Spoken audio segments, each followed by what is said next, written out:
દેશમાં પેટ્રોલ અને ડીઝલની કિંમતોમાં મંગળવારે 90 પૈસા પ્રતિ લીટરનો વધારો કરાયો છે.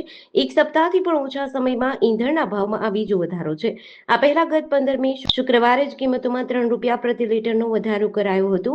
આ વધારાનું મુખ્ય કારણ આંતરરાષ્ટ્રીય બજારમાં ક્રૂડ ઓઇલની કિંમતોમાં થતી વધઘટ છે.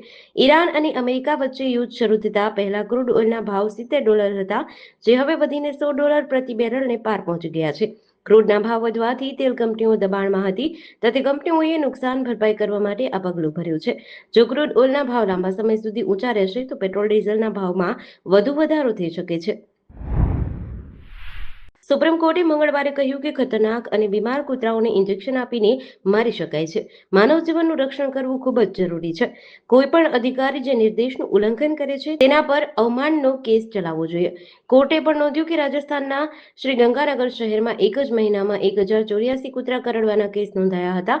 અહેવાલો દર્શાવે છે કે નાના બાળકોને ગંભીર ઈજાઓ થઈ હતી.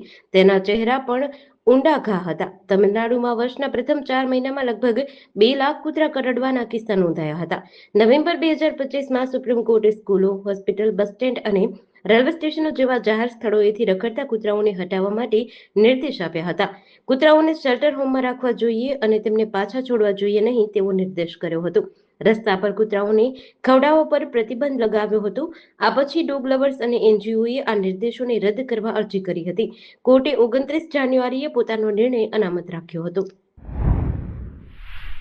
ઈરાનની સંસદ અમેરિકી રાષ્ટ્રપતિ ડોનાલ્ડ ટ્રમ્પ અને ઇઝરાયેલી વડાપ્રધાન બેન્જામિન નેતન્યાહુની હત્યા કરનારાઓને ₹500 કરોડથી વધુનું ઇનામ આપતું બિલ લાવી શકે છે. ધ ટેલિગ્રાફના રિપોર્ટ અનુસાર ઈરાની સંસદનું રાષ્ટ્રીય સુરક્ષા આયોગ આ બિલની તૈયારી કરી રહ્યું છે. આયોગના પ્રમુખ ઇબ્રાહિમ અઝીઝીએ કહ્યું કે ઇસ્લામિક રિપબ્લિકના સૈન્ય અને સુરક્ષા દળોની જવાબી કાર્યવાહી નામથી બિલ તૈયાર કરવામાં આવી રહ્યું છે. ઈરાની સાંસદ મહમૂદ નબાબીએ કહ્યું કે સંસદ જલ્દી આ બિલ પર વોટિંગ કરી શકે છે, જે ટ્રમ્પ અને નેતન્યાહુને જહન્નમ પહોંચાડનારાઓને ઇનામ આપશે. રિપોર્ટમાં કહ્યું છે કે ઈરાનના સર્વોચ્ચ નેતા અયાતુલ્લા અલી ખામેની સહિત અનેક સૈન્ય અને રાજકીય નેતાઓના મોત બાદ આ પગલું ભરાઈ રહ્યું છે. આ દરમિયાન ટ્રમ્પે કહ્યું કે તેમણે ઈરાન પર મંગળવારે થનારો હુમલો હાલ પૂરતો ટાળી દીધો છે. કતાર, સાઉદી અરબ અને યુએઈ જેવા ગલ્ફ દેશોના નેતાઓએ વાતચીતને તક આપવા માટે થોડા દિવસનો સમય માંગ્યો હતો. રાજકોટની ભગીરથ સોસાયટીમાં એક 50 વર્ષના આધેડ અને તેના 43 વર્ષના મિત્રએ દેશી દારૂ પીધા બાદ બંને ઘટના સ્થળે જ મોત નિપજતા ચકચાર મચી હતી. જેમાં મૃતક આધેડના પુત્રએ આક્ષેપ કર્યો કે ભગીરથ સોસાયટીમાં જ રહેતા જીણા ભગત નામના શખ્સે તેના પિતા સાથે બંદૂક માટે ઝેરી પદાર્થ ભેળવી દારૂ પીવડાવી પિતા અને પિતાના મિત્રને મોતને ઘાટ ઉતારી દીધા છે. જેને લઈ પોલીસે બંને મૃતદેહને ફોરેન્સિક પીએમ માટે ખસેડી મોતનું ચોક્કસ કારણ જાણવા તપાસ હાથ ધરી હતી. જેમની સામે આક્ષેપ છે તે જીણા ભગતને સકંજામાં લઈ સઘન પૂછતાછ હાથ ધરી હતી. જેમાં અગાઉ મૃતક મનસુખભાઈએ પોલીસને જીણાનું ઘર બતાવ્યાનો ખાર રાખી દેશી દારૂ મંગાવી તેમાં માંકડ મારવાની દવા ભેળવી તેની હત્યા કર્યાનો ખુલાસો થયો છે. આ દરમિયાન આરોપીએ ગઈકાલે રાત્રે પોલીસ સ્ટેશનમાં જ આત્મહત્યાનો પ્રયાસ કર્યો હતો. આરોપી હાલ સિવિલ હોસ્પિટલમાં સારવાર હેઠળ છે. અમદાવાદ સહિત સમગ્ર ગુજરાતમાં ગરમીથી હાલાકી અનુભવી રહેલા લોકોને હવે થોડી રાહત મળી શકે છે. હવામાન વિભાગે આગાહી કરી છે કે આજથી રાજ્યમાં તાપમાન ધીમે ધીમે ઘટશે. હવામાન વિભાગ મુજબ આગામી 6 દિવસ દરમિયાન રાજ્યના મોટાભાગના જિલ્લાઓમાં તાપમાનમાં 2 થી 3 ડિગ્રીનો ઘટાડો થશે. અમદાવાદમાં છેલ્લા 5 વર્ષમાં મે મહિનાની ગરમીએ રેકોર્ડ તોડ્યો છે. આજે રાજ્યમાં હીટવેવ અંગે કોઈ એલર્ટ જાહેર કરાયું નથી. જોકે દરિયાકાંઠાના જિલ્લાઓમાં ગરમ અને ભેજવાળા પવન ફૂંકાવાની શક્યતા છે. રાજ્યના તાપમાનની વાત કરીએ તો સૌથી વધુ મહત્તમ તાપમાન અમદાવાદમાં નોંધાયું હતું. અમદાવાદમાં 43.7 ડિગ્રી સેલ્સિયસ મહત્તમ તાપમાન સાથે સૌથી ગરમ શહેર રહ્યું હતું. જામનગરની સરકારી ડેન્ટલ કોલેજ અને હોસ્પિટલમાં નેશનલ હેલ્થ મિશન હેઠળ કરાર આધારિત ફરજ બજાવતા એક કર્મચારી દ્વારા રોગી કલ્યાણ સમિતિના ખાતામાંથી કરોડો રૂપિયાની ઉચાપત અને ચીટિંગ આચરવામાં આવી હોવાનો ચોંકાવનારો મામલો સામે આવ્યો છે. સરકારી ગ્રાન્ટ અને દર્દીઓની સારવાર માટેના નાણાંમાં મોટી હેરાફેરી કરનાર કર્મચારી સામે સંસ્થાના જવાબદાર અધિકારી દ્વારા પોલીસ મથકે સત્તાવાર ફરિયાદ નોંધાવવામાં આવતા સમગ્ર વહીવટી આલમમાં ભારે ખળભળાટ મચ્યો છે. આ ચોંકાવનારી માહિતી મળતા જ ડોક્ટર કણસાગરાએ તુરંત ડેન્ટલ કોલેજના ડીનને ફોન દ્વારા આ અંગે વાકેફ કર્યા હતા. ડીન દ્વારા તાત્કાલિક ધોરણે રોગી કલ્યાણ સમિતિના સભ્યો અને ઉચ્ચ અધિકારીઓની તાકીદની બેઠક બોલાવી પ્રાથમિક તપાસનો દોર શરૂ કર્યો હતો. કર્ણાટકના કોડાગુ જિલ્લાના દુબારે એલિફન્ટ કેમ્પમાં સોમવારે બે હાથીઓની લડાઈ દરમિયાન એક મહિલા પર્યટકનું મૃત્યુ થયું.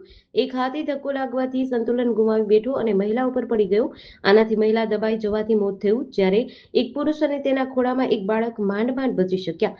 અધિકારીઓના જણાવ્યા અનુસાર તમિલનાડુ નિવાસી તુલસી અન્ય પર્યટકો સાથે નદી કિનારે ઊભી રહીને હાથીઓને નવડાવતા જોતી હતી. નદીમાં 6 થી 7 હાથી હતા. તેમની સાથે મહાવત પણ હતા.